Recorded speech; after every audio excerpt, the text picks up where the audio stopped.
你好 ，TubeBuddy 教学，今天我要给大家介绍 TubeBuddy 的一个基本的免费功能，叫抽奖啊。我讲它是免费，因为它所有的这个版本里头，这个功能不收钱的。那么在 YouTube 这个平台上面进行抽奖是被规范的一个行为，不是你想怎么抽就怎么抽。所以呢 ，YouTube 有专门的这样一个抽奖的规则，被它的社区准则所约束，意味着如果你违规抽奖，就会导致你会得到社区的黄牌，严重的还会被吊销你的 YPP 的资格啊！这些我在过去都看到过。那么关于这个抽奖的这个准则，我以前做过好几期节目，专门讲了这里头要注意避免的坑啊，避免违规的这些注意事项。你只要在我的频道里面搜“抽奖”这2个字，就可以找到以往做的这几期节目。另外一个重要的概念，在我展示功能给你之前，我跟你讲清楚 ，YouTube 这个平台上面的抽奖基于的范围是视频，也就是说，在一个视频底下的留言区进行抽奖。我告诉你为什么？因为其他的用户的互动行为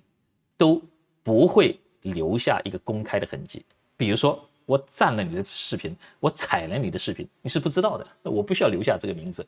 我偷偷的订阅了你的频道，我没有必要告诉你，这可以是隐藏的。所以，只有在特定一个视频底下留言，它才不可能隐藏他的频道的这个 ID， 所以基本上我们基于的一个抽奖的工具设计，都是在一个视频底下的留言者当中进行抽奖啊，所以抽奖不会基于一个频道讲所有订阅我的人，我在这里头来进行抽奖，这不是一个这个合理的或者是恰当的这种抽奖方式，或者我想给所有本视频进行点赞或者转发的，或者是把我这个视频加到你的播放列表保存的这些人里的抽奖，因为你想鼓励转发嘛，不行，做不到。好，所以这一点首先明确一下子啊，抽奖都是基于一个视频底下的所有留言者当中抽。那么现在我就可以给你看一下 TubeBuddy 这样一个工具，它是怎么样在一个视频的留言者当中进行抽奖。首先安装了这样一个插件以后，你点击它，点击视频，我们现在到这个视频这个页面里头去，然后再挑中你要抽奖的那个视频，然后才能进行抽奖，对吧？首先点击 video 这个地方就视频，注意了，这个 YouTube 这个插件的设计啊，在这个地方是有点不合理。我告诉你什么地方不合理，你点击这个视频会到视频页面，你点击这个 live stream 就是直播会到直播页面啊，你点击这个分析会到分析，你点击到这个实时会到实时，不是我们一般的这种菜单设计。我们通常讲我点这个地方和点这个地方应该是去同一个地方，对吧？所以有的人最开始不熟悉这个工具的时候，可能会点错哦，我点第2行，这鼠标点到这个地方，结果你去的是一个直播的控制室啊。所以我们现在要去的是 YouTube Studio 里头所有的视频的这个页面里面，所以你点左边这个啊，你点击它。注意，大家看到了，现在就是这个 YouTube Studio 的后台的视频这个页面啊，在这个地方你去找你想要抽奖的那个视频啊，比如说这一期节目啊，超级感谢，因为有比较多的这个留言者，有120几个留言，那么我就点击，注意在这个地方，当你安装了 TubeBuddy 以后，这个地方会多一个这样一个按钮，那你点击下面这个箭头就会打开，在这个地方有一个叫做抽奖，pick a winner 就是抽奖，你点击它，这个时候就讲啊，在这一期视频超级感谢这期视频里头抽奖。那么抽奖有2个选择，就是从所有的这个留言当中去抽一个奖啊。第2个选项就是说我要抽包含某些关键字的，比如说你在视频里头讲，请大家在底下留言注明这个标签抽奖那些比如说鼓掌第1名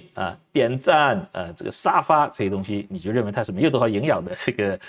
留言，所以你就不在这里头抽。我觉得既然你要在这个视频里头抽奖的话，2个方式。第一，你就不要用随机抽奖，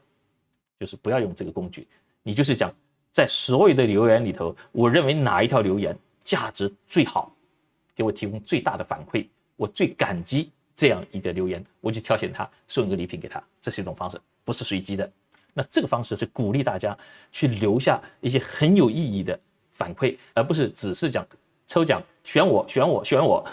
这是两个都可以，没有太大的问题。只是讲你想抽奖的目的是达到什么？征求别人的意见，有意义的意见的话，那你就可以讲，你们必须给我提供有价值的，那我就人工在这里头，因为有我的判断在里头，讲哪一个东西是最好的，我喜欢这个评论我把这个奖给他。如果你选择是随机抽奖的话，我不建议你使用第二个选项区别对待。既然你是随机，你就随机到底。那么你就在这选择第一个确省的选项，讲抽奖。那么你再点击这个选择一个中奖者，你点击它，然后它就开始算法会跑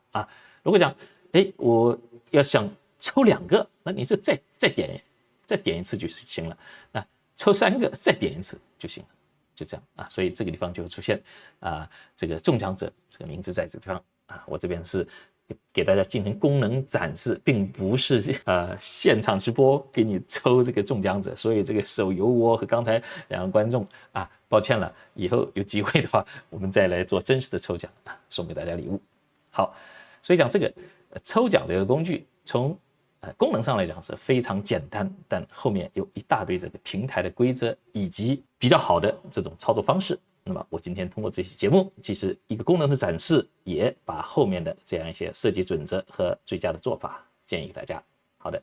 谢谢你，我们在下期的教学节目里再见。